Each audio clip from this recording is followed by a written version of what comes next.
બંધારણના ઘડવૈયા ડોક્ટર બાબા સાહેબની જન્મ જયંતિ નિમિત્તે જૂનાગઢમાં નીકળશે ઐતિહાસિક અને ભવ્ય મહારેલી।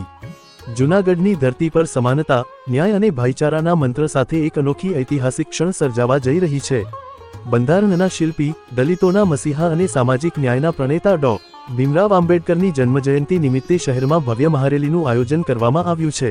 આ વર્ષે આ મહારેલીને વિશેષ બનાવે છે એકતા અને સમરસતાનો અદ્વિતીય સંદેશ। પ્રથમ વખત લઘુમતી અને ઓબીસી સમાજના લોકો મોટી સંખ્યામાં જોડાઈ રહ્યા છે। આ યાત્રા માત્ર ઉજવણી નહીં, પરંતુ સમાન અધિકાર અને સામાજિક એકતાનો જીવંત ઉત્સવ બની રહેશે। મહારેલી ડો. ભીમરાવ આંબેડકર છાત્રાલય, કેવડાવાડી ખાતેથી પ્રારંભ થશે, જ્યાં બાબા સાહેબને પુષ્પગુચ્છ અર્પણ કરીને શ્રદ્ધાંજલિ આપવામાં આવશે। ત્યારબાદ યાત્રા ડિસ્ટ્રિક્ટ કોર્ટ, ચિત્તાખાના અને આઝાદ ચોક માર્ગે પસાર થઈ કાળવા ચોક ખાતે પહોંચશે, જ્યાં બાબા સાહેબની પ્રતિમાને હારતોરા અર્પણ કરી યાત્રાનું સમાપન કરવામાં આવશે। આ કાર્યક્રમને સફળ બનાવવા માટે ડો. ભીમરાવ આંબેડકર છાત્રાલય, કેવડાવાડી ખાતે એક મહત્વપૂર્ણ બેઠક યોજાઈ હતી, જેમાં મનપાના કોર્પોરેટર હસમુખભાઈ ખોડાભાઈ, અનુસૂચિત જાતિના અગ્રણી એડવોકેટ અશોક સોલંકી, ઓબીસી સમાજના નેતા બટુકભાઈ મકવાણા, મુસ્લિમ સમાજના અગ્રણી સુહેલભાઈ સિદ્દીકી તેમજ મધુર સોશિયલ ગ્રુપના સલીમભાઈ ગુજરાતી સહિત અનેક આગેવાનો ઉપસ્થિત રહ્યા હતા। બેઠક દરમિયાન આગેવાનોએ એક જ અવાજમાં અપીલ કરી કે સમાજના દરેક વર્ગના લોકો મોટી સંખ્યામાં જોડાઈ આ ઐતિહાસિક યાત્રાને સફળ બનાવે અને બાબા સાહેબના સમાનતા અને ન્યાયના સંદેશને ઘેર ઘેર પહોંચાડે। જૂનાગઢ આજે માત્ર એક શહેર નથી, પરંતુ એકતા અને સમરસતાનું જીવંત પ્રતીક બનવા જઈ રહ્યું છે, જ્યાં દરેક પગલા સાથે સંવિધાનના મૂલ્યોને સલામી આપવામાં આવશે। જય ભીમ નમો બુદ્ધાય। એસસી એસટી ઓબીસી લઘુમતી અને સંપૂર્ણ જ્ઞાતિનું બાબા સાહેબની જન્મજયંતિ 14 તારીખે આવેલી છે, એમાં અમે સહયોગ બધા ભેગા થઈ અને સાથે એક રેલીનું આયોજન કરેલું છે। આપ સૌને બધાને આમંત્રણ આપું છું કે હાજર રહેવા વિનંતી છે, બરોબર। આથી બાબા સાહેબ જોડાવાળી છાત્રોની માટે જે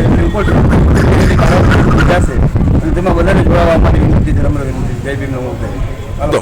જૂનાગઢની અંદર પહેલી જ વાર ઓબીસી, એસસી, એસટી અને લઘુમતીના વિશાળ સંખ્યામાં આગેવાનો સમાજ જૂથ થઈ અને 14 એપ્રિલ જે આપણે દિવાળી માનીએ છીએ, બાબા સાહેબે આપણા અધિકારો આપ્યા છે, આપણને બંધારણ આપ્યું છે ને આપણે આ જીવન જીવી રહ્યા છીએ, એ બાબા સાહેબની દેન છે કે આપણે ખરેખર આ દેશની અંદર આપણો વિકાસ થયો, માનવી તરીકે આપણે જીવન જીવીએ। આની માટે આજ હુમલા થઈ રહ્યા છે અવારનવાર, અને બંધારણનું રક્ષણ કરવું એવું અમે માનીએ છીએ। એટલે આ દિવસ છે એ અમારે માટે બંધારણનું રક્ષણ કરવું, બાબા આંબેડકર સાહેબનો વિચારને મજબૂત કરવા માટે એક વિશાળ રેલીનું અમે આયોજન કર્યું છે।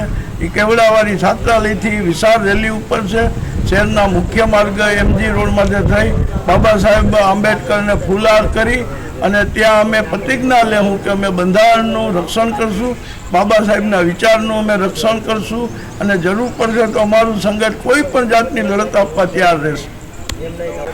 એ જ્યારે દેશની અંદર આપણા બંધારણ ઉપર એક કટોકટી આવી ગઈ છે સામાન્ય રીતે, તો આ કટોકટીને ટાળવા અને બંધારણનું રક્ષણ કરવા માટે એસસી એસટી ઓબીસી મહાસંઘ અને મુસ્લિમ સમાજ દ્વારા એક રેલીનું મહા આયોજન કરવામાં આવેલ છે।